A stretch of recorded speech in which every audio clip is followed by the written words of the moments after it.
Hello and welcome to our Fascial Fix for hypermobility. Hypermobile people tend to be people who can stretch much more easily and much further than the rest of us. Hypermobility has now been recognised as being part of a spectrum of conditions, and these are collectively known as hypermobility spectrum disorders. Spectrum just means that there are a range of conditions which have similar symptoms.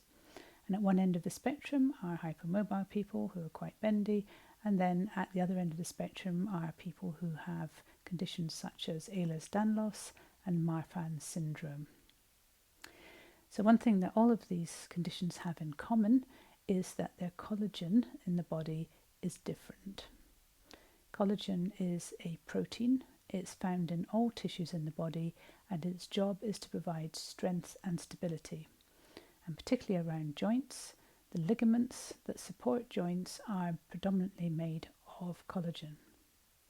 In people who have HSD, because the collagen is different, it's more elastic, it means that the ligaments are more stretchy and therefore the joints less stable. So people with HSD are much more prone to have joint dislocations, sprains and strains. For a lot of them, they also suffer from chronic pain as well, and this happens because the muscles have to step in and do the job of the ligaments to help support joints. This means that muscles become tired, they become tight, and they can become painful. Obviously, people who have HSD may not benefit from stretching to help to alleviate their pain. However, from a myofascial approach, there are different things that they can try that can help. And in particular, using myofascial balls, such as these, which are inflatable, can help to alleviate some of the tension in the muscles. With myofascial balls, you can lie on them, you can sit on them, you can lean against them, and over time they help to start to release some of the tension in the muscles and help to reduce pain. There's lots of different exercises you can do using myofascial balls, and in this video we share some of those exercises with you to get you started.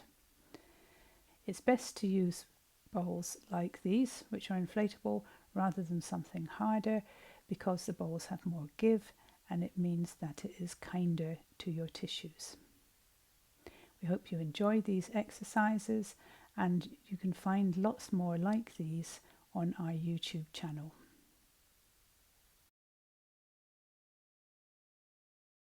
In this exercise, I'm going to use a myofascial ball to work on the side of my armpit.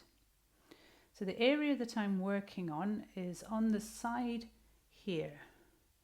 And if you feel around this area, you will feel the side of your shoulder blade, which extends from the top of your armpit down the side of your upper back. And that's the area that I'm aiming to work on. To work here, I'm going to place the ball on this area and then lie on my side. Once I'm here, it can be comfortable just to put a pillow under my head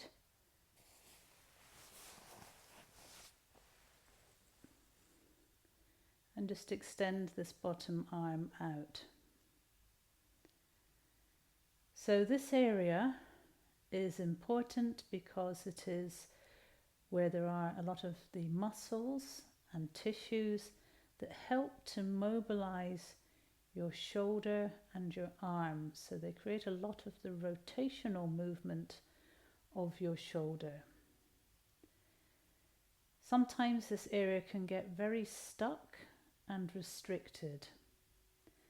In particular, if you do a lot of fine work using your arms in front of you, so that could be computer work, it could be carpentry, it could be cooking, anything that involves having your arms in front of you and in a held or braced position while you do fine movements with your hands and fingers.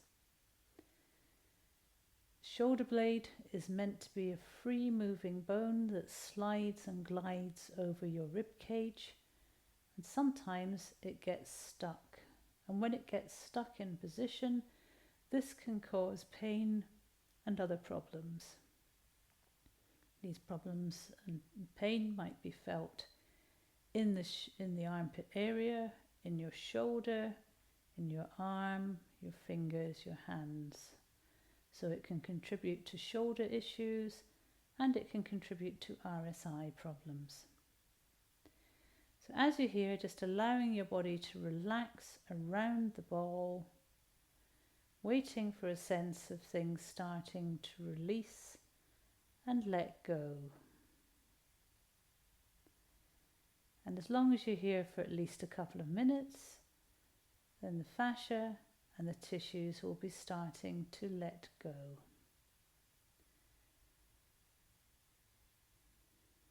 And you can gradually, slowly move your body over the ball and maybe find other areas that are tight and restricted and wait for those to release. So lying on the floor or on your bed might not be comfortable for everyone, in which case you can also do this exercise standing and leaning against a wall. And I'll show you how to do that for the other side. For this side, I'm going to use the ball leaning against a wall.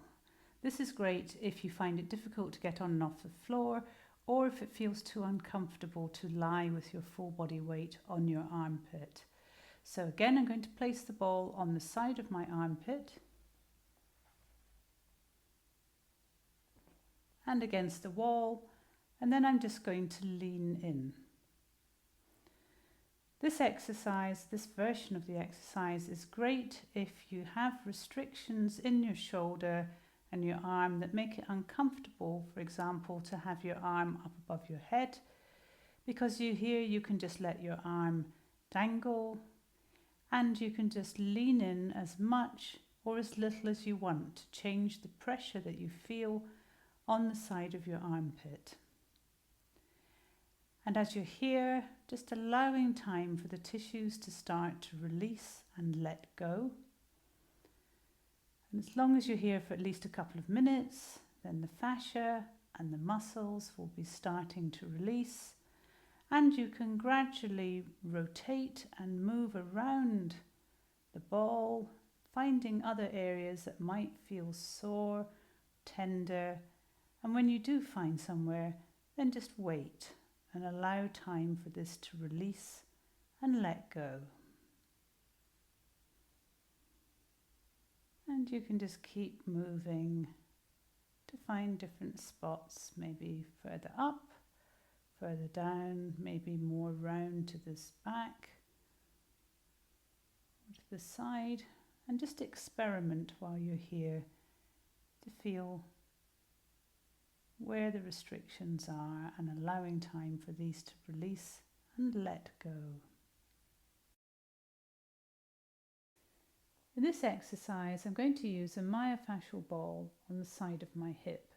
I'm going to turn around just to show you the area that I mean.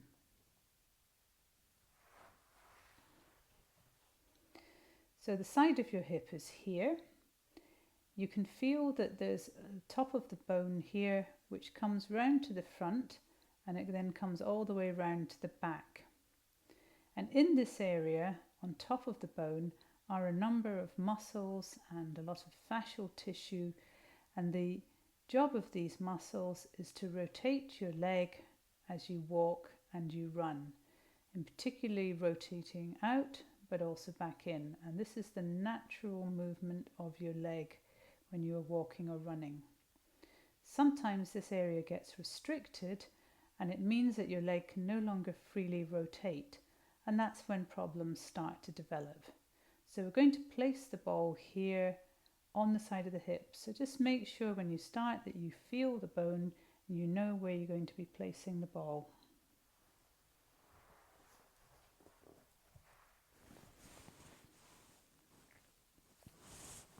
So when you're here, make sure that you feel comfortable. and you allow time for your body to relax around the ball. At first it can feel a bit uncomfortable, especially if your hip is tight. But as you relax here, you'll start to get a sensation of the tissues releasing and changing. Now when you're working here, you don't have to be precise. As long as you have the ball on the bone on the side of your hip, then you will be releasing the tissues here. You can move your body around the ball if you feel that there are other areas that you want to work on. And sometimes people find that this is easier to do if they do this exercise standing and leaning against the ball against a wall. So whatever works for you is fine. The main thing is to be here for at least a couple of minutes, as this allows time for the tissues to start to release and let go. And you may find that you feel sensations here while you're lying on the ball. And working here is particularly good for lower back pain and even for knee pain. And so now I'm going to work on the other side. Again, on this side, making sure that the ball is placed on the bone on the side of your hip, because this will then start to release the tissues, the muscles that sit on top of the bone.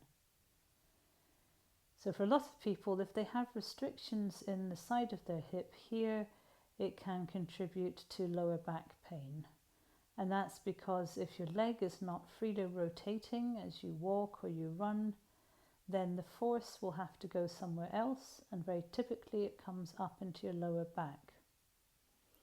But equally for some people it actually travels down their leg into their knee, so particularly down the outside of the leg into the outside of the knee. And again, that's because the leg is not able to freely rotate in your hip. And so by working here, you can start to help the tissues to release and restore that rotational movement in your leg, which takes the pressure off your back and it takes the pressure off your knee. Again, you can work on this side either lying on the floor or on your bed, or you can do this leaning against a wall. Whatever feels comfortable for you is fine, and as long as you're here for at least a couple of minutes, then it's allowing time for the tissues to start to release and let go. In this exercise, I'm going to use 2 myofascial balls inside a bag to work on the back of my neck. To do this, I'm going to lie on my back and place the balls under my neck.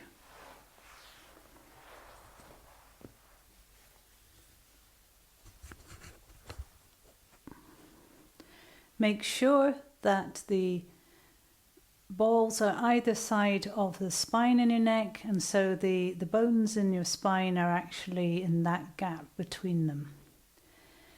When you're here, you can just relax on the floor. You can have your knees bent or your legs flat, whichever is more comfortable for you. If it's difficult to get on and off the floor, you can also do this on your bed. So the idea is just to relax and allow your neck and the tissues in your neck to relax around the balls.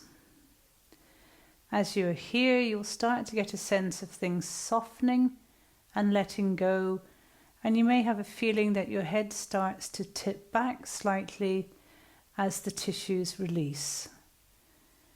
If you find that this is uncomfortable, you can also place a little pillow under the top of your head just to support it. But if you feel it's okay, it's nice to let your head drop back a little bit, and that just helps with the relaxation. So as long as you're here for at least a couple of minutes, then the tissues will start to release and let go. An extra benefit of this particular exercise is that as this area starts to release, it helps to activate your vagus nerve. And this is a nerve which forms part of the rest and digest part of your nervous system. Sometimes it stops working properly if you're very stressed or if you've been suffering from a lot of pain or discomfort. So it's always good to help stimulate your vagus nerve, and this is a very simple and easy way of doing this. So just allowing time for your body to release, and you'll find that all areas of your bodies will start to relax the longer that you're here resting on the balls.